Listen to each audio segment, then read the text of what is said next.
Alright. Hey guys, Jude4004 here, or you can just call me Jude, which is my actual name. Age is 20, and greetings, hello, como estas? The purpose of this video is to express my concern about depression and mental illness and share my experiences with that. So let's get right into it. First of all, I want to pay respects to Etika, rest in peace, Joy-Con boys. I would like to express that I used to watch Etika. I didn't really watch any of the streams on Twitch, but whenever they posted on YouTube, I always watched them because they're very entertaining. Thank you for the service you've done for the community, and thank you for what you've done for us as a whole, and what you've done to enlighten upcoming YouTubers, upcoming streamers, and God bless. So I want to start off with my meaning of depression. Well, what Google said about depression, and what Google says is feeling of severe despair and dejection. Sort of my definition as well, but I want to capitalize on something. Depression to me is this long time span of feeling underwhelmed and being very sad and not feeling like yourself. Feeling like there's a weight on you, more or less. For a long period of time, it can be on and off, but definitely for an extensive period of time. I want to talk about also some myths and outliers about depression. So for me, I come from a West African family where my parents, most of the times their worries and concerns are more physical than mental. So money and trying to avoid poverty,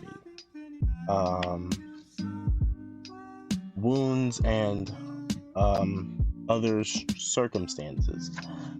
They don't really, from where we come from, a lot of spiritual things aren't, where I come from, a lot of mental things like depression and so forth aren't really considered important and are considered very secondary, even though it does exist. It's very underlined and undermined by a lot of the adults in West African communities, and that also correlates and coincides with a lot of others like Jamaicans and probably some Dominicans, so forth, all that good stuff.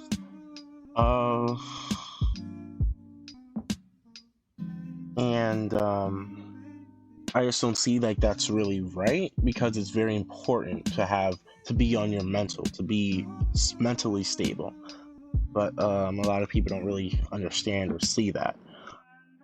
Secondly, I want to talk about my story of depression. So I was bullied a lot in middle school, elementary school, a little in high school, but that was just something that everyone felt like they were better than somebody else, and they had to express that, so if you want to call that bullying, I mean, be my guest, but it was an expression. I feel like it was an expression of like just calling people names just to feel like you're better than somebody else, stuff like that.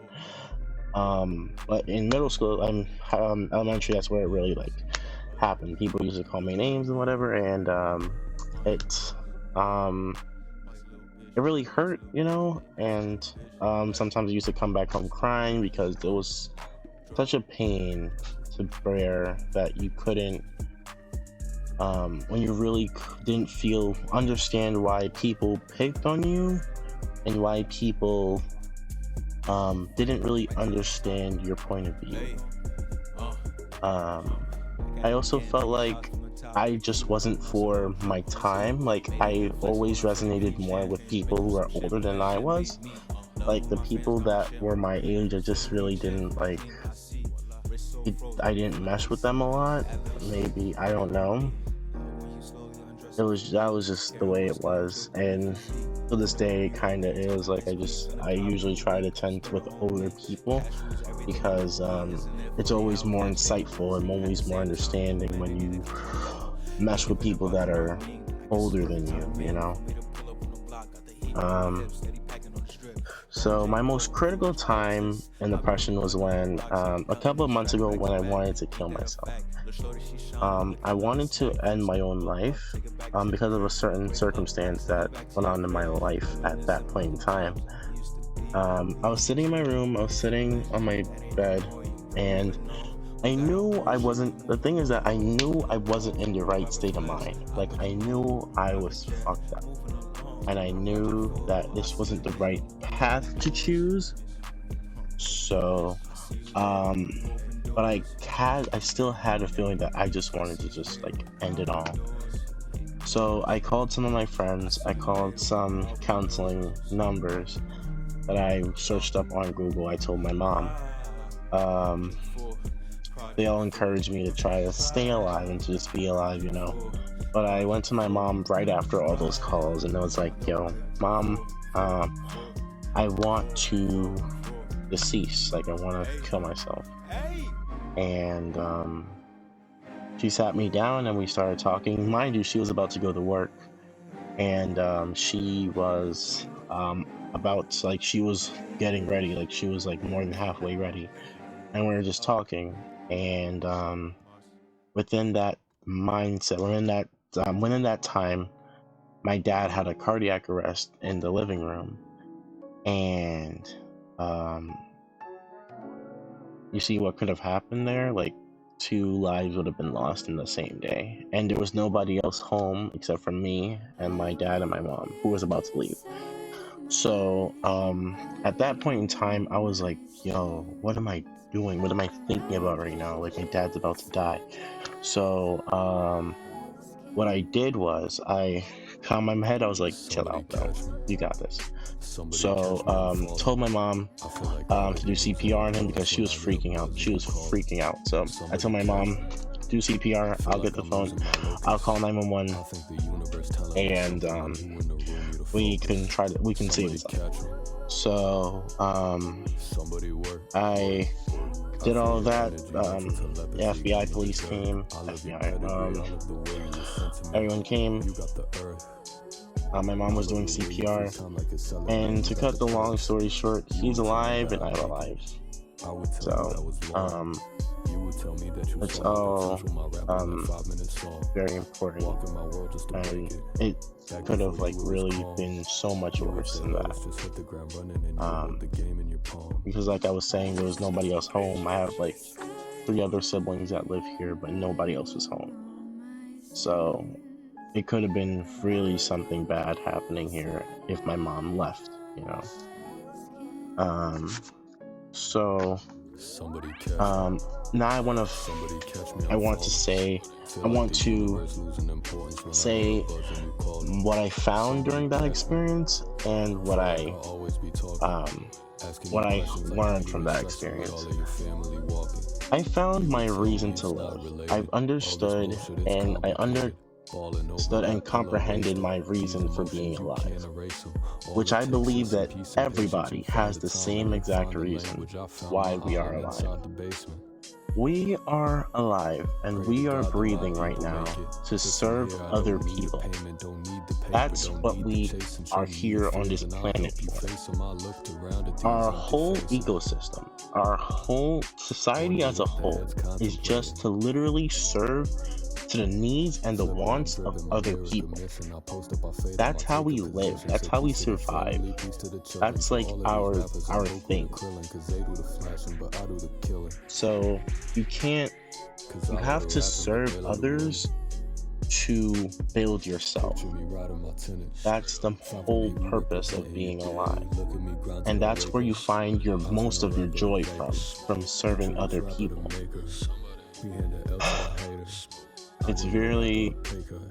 It contradicts itself, and it's really weird because a lot of people are depressed because they're all alone and they have nobody to attend to. But at the same time, our society is built on serving and servicing the people that we live around.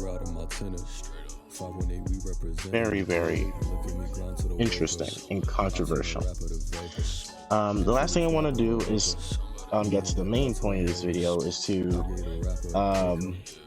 eventually how to cope and how to diminish your depression. I clearly am not depressed anymore because I continued living. I continued to live and continue to find this mindset that I am alive for a certain reason. And with that, with finding your will to live, you have so much more determination on why you're alive, and you have so much more determination on what you want to do with your life and how you can serve the people that you live around. So my first point is to build and to maintain a strong will. I just said why. I just said how you can build and maintain that strong will by finding something that will help you serve other people, and finding something that will be like, yo, this is something I gotta do, and this is something that will provide to the needs of different people, you know? Whenever I think about this, I try to think about Naruto. I love anime, obviously. I believe that Naruto is the best example of this. Naruto is a kid who, if you haven't watched Naruto or you're not into anime, Naruto is a kid who was bullied all his life, who was just like banished from the village, but he still lived in that same village, and nobody respected him because of the demon fox that lived within him. So he was depressed all the time, and just like a very unhappy child, you know, to the point where he would do pranks in the village just to get attention, you know. So I don't really want to make this an anime video, so I'm gonna just keep it straight up. So the thing about it is that Naruto is, in my opinion, Naruto is an envisionment of all of us. Most of us are very depressed and very misunderstood because of a lot of different aspects and things of life, to the point where nobody could understand us or even want to hear us, you know. So I'm gonna get to the point. So Gaara, who is Naruto's friend and also Jinchuriki, he found his point in living by killing people at one point, because he was so depressed and nobody came to help him and to assist him and to acknowledge that fact that he's alive. He found his reasoning in being alive to be the strongest and to kill other people. And that correlates with us. A lot of people, a lot of citizens and civilians, they had a really bad childhood and become murderers. Others,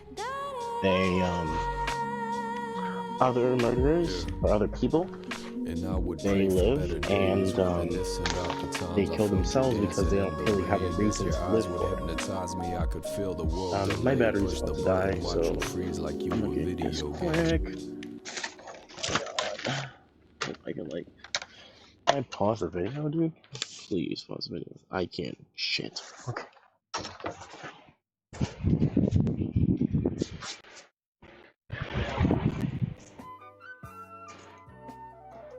I guess we finally starting to come to an end. This is a great product so far, you know. It's weird. It's like it's a little stop in the process. It's just for the summer, you know. It's like a little interlude.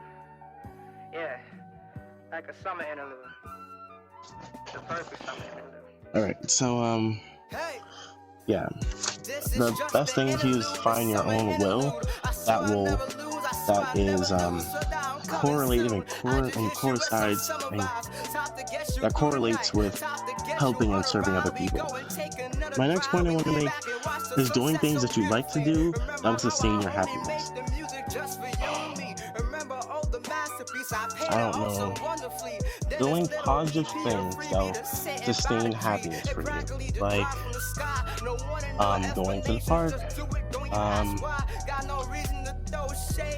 hanging out with friends and family members, just instead of like being on the phone or your phone, social media all the time, actually talking with your family and friends. Going to carnivals this summer, going to carnivals, going to different events, because there's a lot of events that happen, going with friends, and just being able to surround yourself with happy people and just being happy in general. That definitely lowers your depression rate, if that's a thing. Being comfortable with your own on your own and analyzing the positive things that you have in life thus far. This step, you have to be able to have a strong will first.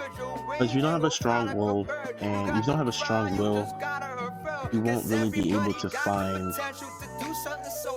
or understand why you're all alone all the time, you know? Or like, you won't be able to analyze and see the things that make life worth living. So, things from having a house, to having food to eat on the table, to having brothers and sisters. Like, I live in New York, and there's not one day I'm on the train I don't see somebody homeless begging for money. As much, and I, as a person, I give them some spare change if I have, but it gives me like that I am blessed to have a family, friends, people, brothers and sisters who are there for me, a house that I live in, food I eat. I'm say that I'm blessed to have that, because a lot of people don't really have that, you know, and it's hard for them as much, and it's hard for them, but that's how the cookie crumbles sometimes.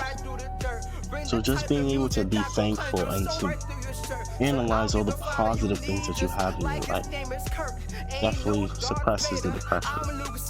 How to build those, and what you want to do after knowing what you have, to build upon it. So that comes to my next point on how to build a positive things in through your hard work. So getting education, getting some type of certification in something important, and something that can help you build on things and help you stand on your own 2 feet. Being able to build onto things that you already have and support other people with the power and the knowledge that you've gained. That also helps you diminish the depression that you have come to realize that you have. And the last point I have is volunteering. Volunteering is one of the most important things you can do to suppress your depression. In my senior year, I think, I volunteered at the New York Presbyterian Hospital. That was an experience I would never change. Like, I would never take back, because it has like supported me and helped me mentally, physically, spiritually. It was a time in my life where I found out that volunteering for things and volunteering and being of service to others that cannot serve themselves or just find it really difficult to serve themselves is a blessing in itself, and it helps you solve your own problems. Being somebody's savior and being somebody's help in their life helps you find solutions to your own problems. or it just helps them diminish to the point where they don't even exist anymore. That's how important volunteering and being of service to other people is, to both sides of the party. Help to the people that are being helped and to the person that's helping. So I just want to encourage volunteer. Volunteer there. You can go to New York Cares. You can go to, I think New York Cares is the only one I know. New York Cares and New York Presbyterian. If you live in New York, or I don't know if you're watching this, but anyone living in different areas of life, every different places, just try to volunteer and to shed some light onto different people, and just try to be able to communicate with them and, be of service. So that's it. That's how I would cope with depression. That's why I'm not depressed anymore. So life is worth living. Life is amazing. Thank you. This is Jude. God bless and have a great day.